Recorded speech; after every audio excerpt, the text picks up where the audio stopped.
Yes, reka nongere mbaye ikaze nanone kuri Rio Media TV. Reka nkwakire wowe udahuma kudukurikira umunsi ku munsi, wakanze kuri subscribe, reka ngushimire cyane. Hanyuma nawe kandi uhageze bwa mbere, reka tugwikaze kandi tunakwakire neza umuryango wa Rio Media TV. Fata akanya gato cyane ukande kuri subscribe kugira ngo ikiganiro cyose tugiye dukora kigiye kikugeraho gatanu kuri gatanu. Twatugirana amakuru y'imikino abagenda avugwa hirya no hino, yaba ku mugabane w'Uburayi, ku mugabane wa Amerika, Aziya ndetse n'ahandi hose hagiye hatandukanye. Tugaruka ku mupira w'amaguru, of course, amakuru agenda azamuka mu binyamakuru bigiye bitandukanye, cyane cyane mu makipe mugiye mukunda. Hanyuma njye nitwa Sam Kayiranga, turatubana mu makuru menshi agiye atandukanye nk'ibisanzwe. Hanyuma bari kumwe na mugenzi wanjye Dusenge Evode, nawe agenda adufasha cyane ku nkuru nyinshi zigiye zitandukanye. Tuba tugana kuri transfer, amakuru tugenda avuga mu makipe yanyu, ese hari kuvuga ibiki, hazamuka ibiki, byinshi cyane bigiye bizamuka, tugenda natwe tubibagezaho gatanu kuri gatanu. Hanyuma icyo usabwa ni ukuzajya uba in touch natwe, ubane natwe amakuru azamutse kugira ngo ujye uyabona cyane. Hanyuma munyemerere muri aka kanya nze nanzika ntangira mu makipe mugiye mukunda. Titre amaze kubona isoma cyane rwose, uwitwa Victor Osimhen hag'ikipe ya Arsenal ndetse n'ikipe ya Manchester United zirimo ziramujya runono kuri $60 million. Bivugwa ko rwose ariyo mafaranga uyu musore agaciro ahagaze mu ikipe ya Galatasaray mu gihugu cya Turkiya. Hanyuma ni ikipe ya Arsenal ariko bisa nk'ariyo yashyizemo akaboko gakomeye cyane, yashyizemo imbaraga nyinshi cyane kuri umusore Victor Osimhen w'umunya Nigeria, aho uyu musore rwose yaje kuba ari inkingwa n'ikipe ya Arsenal muri no summer transfer window. Bavuga ko rwose ikipe ya Arsenal ariko mwifuza cyane. Mu myaka yagiye ishira uyu mugabo w'umunya Nigeria yagiye n'umuntu avuga ko ashobora kuva mu ikipe ya Napoli akerekeza mu ikipe ya Chelsea, ariko biza kuranya n'ubundi bidakunze bitewe nuko bavuga ko rwose batumvikanye ku mushahara. Umusore uri kwaka amafaranga menshi cyane. Hanyuma abantu benshi imboni zabo zaje kuba ziguka mu mwaka wa 2024-2025 bya sezo yabanjije ishize, ubwo uyu musore rwose yazaga kuba joining ikipe ya Galatasaray avuye mu ikipe ya Napoli ku ntizanyo, mbere yuko asinya amasezerano noneho ari permanent cyangwa amasezerano ya burundu yemeza ko ari umukinnyi wa Galatasaray umwaka ushize. Uyu musore w'imyaka 27 rwose yakomeje n'ubundi gukomeza gutsinda ibitego cyane cyane ko ari akazi kiwe, of course, yaba mu gihugu cy'Ubutaliyani ndetse no muri za Lille yagiye bikora mu gihugu cy'Ubufaransa. Yese nakomeza no muri Turkiya, aho nk'umwaka rwose washize yaje kwatsinda ibitego 61 byose mu mikino 75. Byumvikanisha ko rwose uyu musore izamu ryo naryo rwose ari inshuti cyane.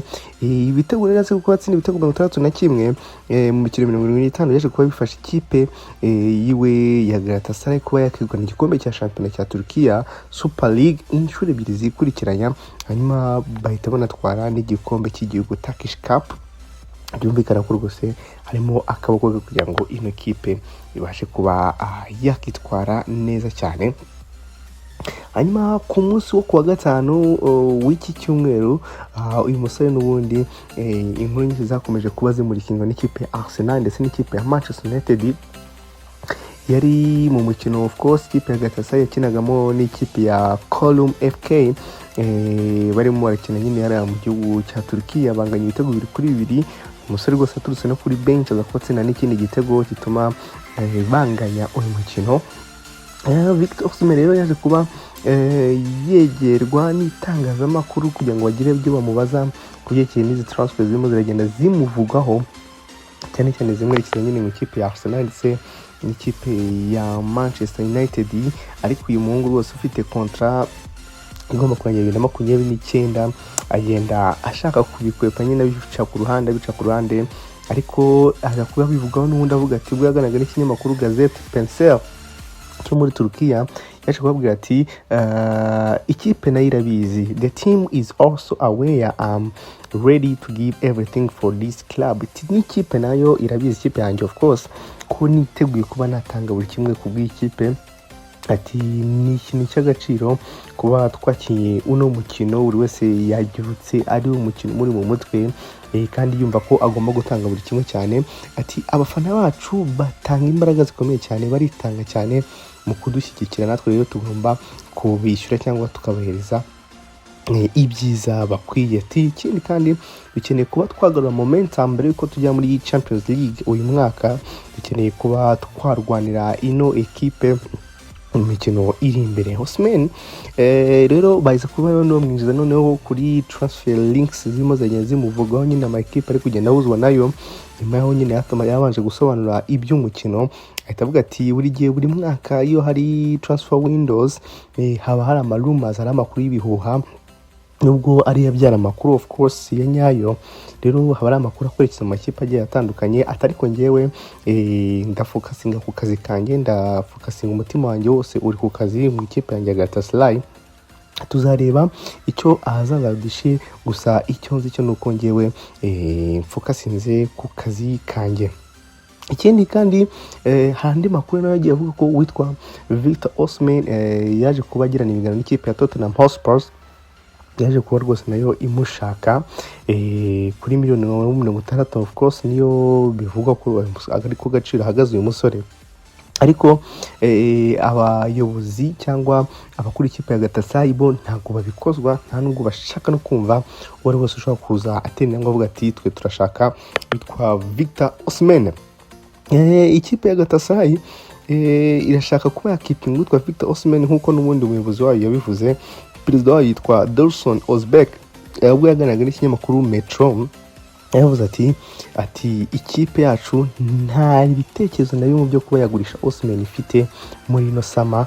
Aravuga ati nk'uko nabivuze kera hose, ubwo ngubwo benshi bari bavuga ati bari ku cyumvirizo bari bateye, arimo araganira n'abamuri hafi mu ikipe ya Galatasaray, avuga ati nta na rimwe nzigera mvuga ijambo yes. Ati I will not say yes to any transaction that will harm Galatasaray or not benefit Galatasaray. Ati sinzigera mvuga ijambo na rimwe rya yego ku ikipe iyo ari yo yose cyangwa kuri transaction iyo yose idashobora kuba yakungukira Galatasaray. Inyungu zari zose za Galatasaray nizo twe turi kurwanira, so transaction iyo ari yose idashobora kuba yakungukira Galatasaray nta na rimwe ngomba kuvuga yes.